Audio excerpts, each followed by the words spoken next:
Hello. എന്താ?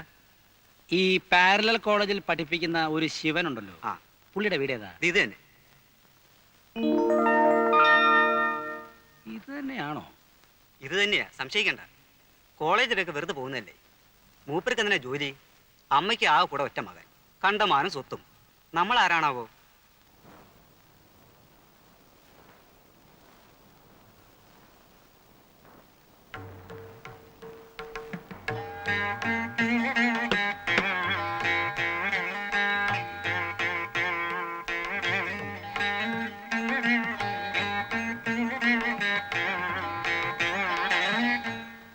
ആരാ? നമസ്കാരം.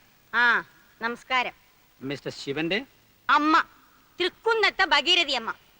മനസ്സിലായില്ലല്ലോ. എനിക്ക് ശിവനെ ഒന്ന് കാണണം. അവൻ ഇവിടെ എവിടെയോ ഉണ്ടായിരുന്നല്ലോ.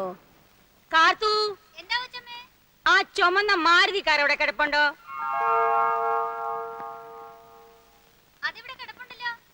നീല അംബാസിഡറോ?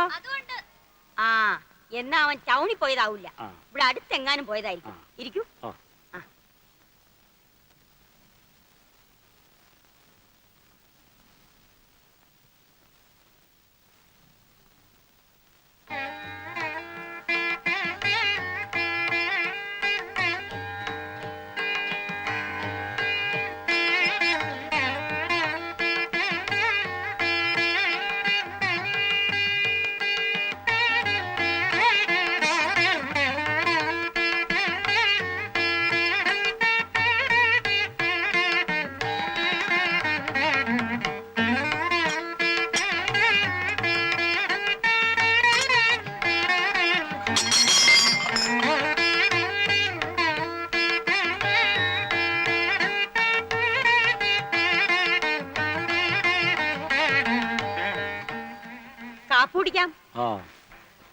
നല്ല കാഫലമുള്ള തെങ്ങാണല്ലോ. പിന്നെ നല്ല ഒന്നാന്തരം മണ്ണല്ലേ ഇവിടെ.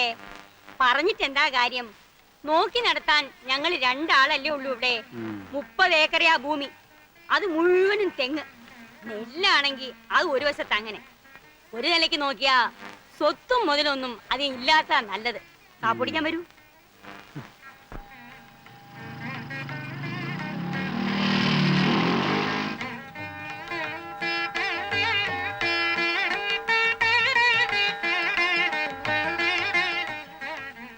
രമയുടെ ചേട്ടനല്ലേ? ബാങ്കിൽ വെച്ച് ഒരിക്കാൻ കണ്ടിട്ടുണ്ട്. വരൂ, അകത്തിരിക്കാം. അമ്മേ,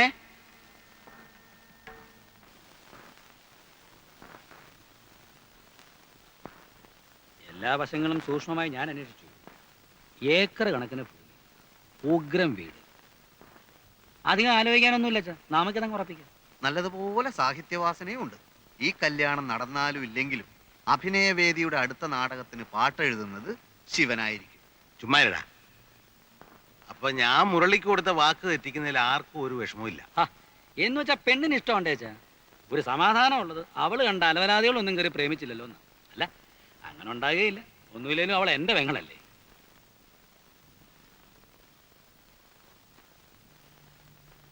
എന്നാലും നമ്മൾ മനസ്സിലൊന്ന് ഉറപ്പിച്ചിട്ട്. അച്ഛാ, മുരളിയുടെ കാര്യം ആലോചിക്കുമ്പോ എല്ലാവർക്കും വിഷമമുണ്ട്. പക്ഷെ അവക്ക് ഇത് തന്നെ മതി എന്ന് പറയുമ്പോ പ്രായക്കുറവിന്റെ അടുത്ത് പെൺകുട്ടികൾ അതൊക്കെ പറയും. നമ്മൾ വേണം മനസ്സിലാക്കി കൊടുക്കാൻ. ഇതങ്ങനെ മനസ്സിലാക്കി കൊടുക്കാൻ പറ്റുകയല്ല. പ്രേമത്തിന് കണ്ടില്ലെന്ന് അച്ഛൻ അറിഞ്ഞൂടെ? അത് ശരിയാ. ചുവരെടുത്ത്, ഒളിച്ചോട്ടം, ആത്മഹത്യ, എതിർക്കാൻ പോയ ഇതൊക്കെ ആയിരിക്കും ഫലം. അതുകൊണ്ട് നമുക്കിത് എതിർക്കണ്ട അച്ഛാ. നീ എന്താ ഒന്നും മിണ്ടാതിരിക്കുന്നേ? എനിക്കൊന്നും അറിഞ്ഞൂടാ. നിങ്ങളൊക്കെ എന്ത് തീരുമാനിക്കുന്നോ അതെനിക്കും സമ്മതാ.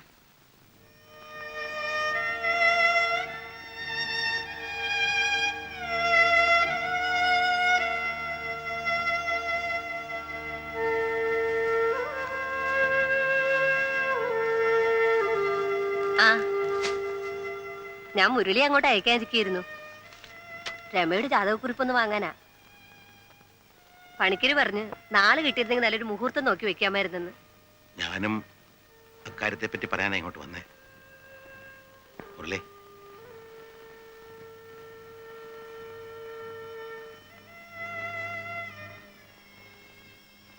മക്കള് വളരുമ്പോ അച്ഛനമ്മമാർക്ക് ഒരുപാട് പ്രതീക്ഷകളുണ്ടാവും. അവരതിന് വില കൽപ്പിക്കാണ്ടാവുമ്പോ മനസ്സ് വിഷമിക്കും. അങ്ങനെ ഒരു അവസ്ഥയിലാണ് ഇപ്പൊ ഞാൻ. പെൺകുട്ടിയായിട്ട് എനിക്ക് രമ മാത്രമേ ഉള്ളൂ. അതുകൊണ്ട് അവളെ ഞാൻ കുറച്ചധികം ലാളിച്ചു. സ്വന്തമായ ഒരു തീരുമാനം എടുക്കാനുള്ള തൻ്റെ ഇടം അവക്കുണ്ടായത് ഞാൻ മനസ്സിലാക്കിയില്ല. മുരളി ക്ഷമിക്കണം. അവള് ഒരാളെ ഇഷ്ടപ്പെടുന്നുണ്ടത്രേ. ഞാൻ ഊഹിച്ചു. അടിച്ചും ശാസിച്ചും മക്കളുടെ മനസ്സ് മാറ്റിയെടുക്കാൻ എനിക്കറിയില്ല മുരളി. ശങ്കരേട്ടൻ വിഷമിക്കുന്നത് എന്തിനാ? സാരമില്ല. അല്ലെങ്കിൽ തന്നെ ഞാനാകെ കൺഫ്യൂഷനിലായിരുന്നു. ചെറുപ്പം മുതലേ ശങ്കരേട്ട, അമ്മണിയെടുത്ത് എന്നൊക്കെ വിളിച്ച് ശീലിച്ചിട്ട് ഇങ്ങനൊരു ബന്ധം ആവുകയാണെങ്കിൽ എന്ത് വിളിക്കും എന്നൊക്കെയുള്ള ഒരു പ്രശ്നം. ഏതായാലും അത് ഒഴിവായി കിട്ടിയല്ലോ. പണ്ട് ഇങ്ങനൊരു ബന്ധത്തെക്കുറിച്ച് തമാശയായിട്ട് പറയുമ്പോഴൊക്കെ ഞാൻ കേശവൻകുട്ടിയോട് പറയും, താൻ വാക്കുമാറുമെന്ന്. ഇപ്പൊ വാക്കുമാറിയത് ഞാനാ. വിട്ടുകള ശങ്കരേട്ട, അതൊന്നും പ്രശ്നമാക്കണ്ട. പിന്നെ അച്ഛനും ശങ്കരേട്ടനും കൂടി പറഞ്ഞ കാര്യം ഇനിയും വേണമെങ്കിൽ നടത്താം. നിങ്ങളുടെ സ്റ്റാറ്റസിന് കുറവാകുമെന്ന് കരുതിയിട്ടാ. പ്രേമന് ഇഷ്ടമാവുമെങ്കിൽ ഇന്ദുവിന് വിവാഹം കഴിക്കാം.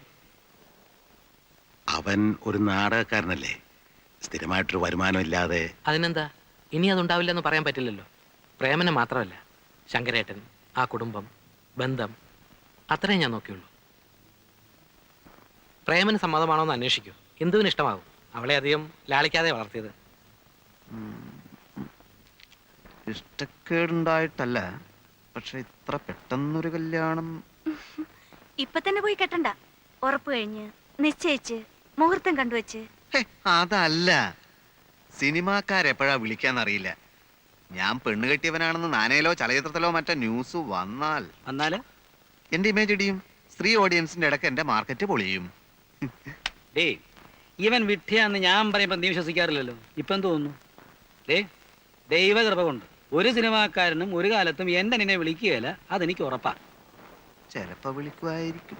ആ എടാ, സ്ഥിര വരുമാനമില്ലാത്ത നിന്റെ കൂടെ പെണ്ണെ അയക്കുന്നതിന് ആ വീട്ടുകാർക്ക് സ്തുതി കൊള്ളണം. നാടക ലോകത്ത് എനിക്കുള്ള പേര് ചേട്ടൻ അറിയില്ലേലും അവർക്കറിയാം. ഞങ്ങളുടെ വയലേലകളിൽ കിളികൾ പാടുന്നു എന്ന നാടകത്തിന്റെ വീഡിയോ കാസറ്റ് ദുബായിൽ ഇറങ്ങി. അത് അവനും കണ്ടിരിക്കും, ചുമ്മാ അതൊന്നും അല്ല. ആവശ്യമില്ലാത്ത കാര്യങ്ങൾ പറഞ്ഞപ്പോ സമയം കളയണ്ട. പ്രേമന് ഇന്ദുവിന് ഇഷ്ടമാണോ അല്ലയോ? ആ എടാ, 2 കല്യാണം ഒരുമിച്ച് നടത്തിയ ചെലവ് അത്രയും കുറയും. അതുകൊണ്ടാ. അതല്ല സിനിമയിലെ ചാൻസ്. മണ്ണാൻ കട്ടി ഒന്ന് പോടാടും. ചേട്ടൻ ചൂടായിട്ട് കാര്യമൊന്നുമില്ല.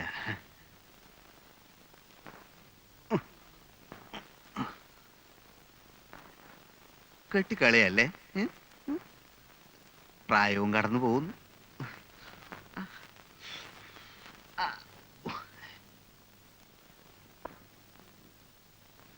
എങ്ങനുണ്ട്? രമയ്ക്ക് സ്വർണം വാങ്ങിക്കാൻ പ്രോബ്ലം വേണ്ടെന്ന് കാശെടുക്കണം എന്ന് അച്ഛൻ. ആ വേലാതി കടയിലാ അവൻ ഒരു ഇളിഞ്ഞ പോസ് കാണിക്കല്. പണം എടുക്കാതെ ഒക്കൂ. ബാങ്ക് ഉദ്യോഗസ്ഥന്റെ പെങ്ങളാവുമ്പോ അല്ല, അതിന്റെ ഒരു വെയിറ്റിൽ വേണമല്ലോ രമയെ പന്തലേക്ക് ഇറക്കാൻ. ക്ലാസ്സിങ്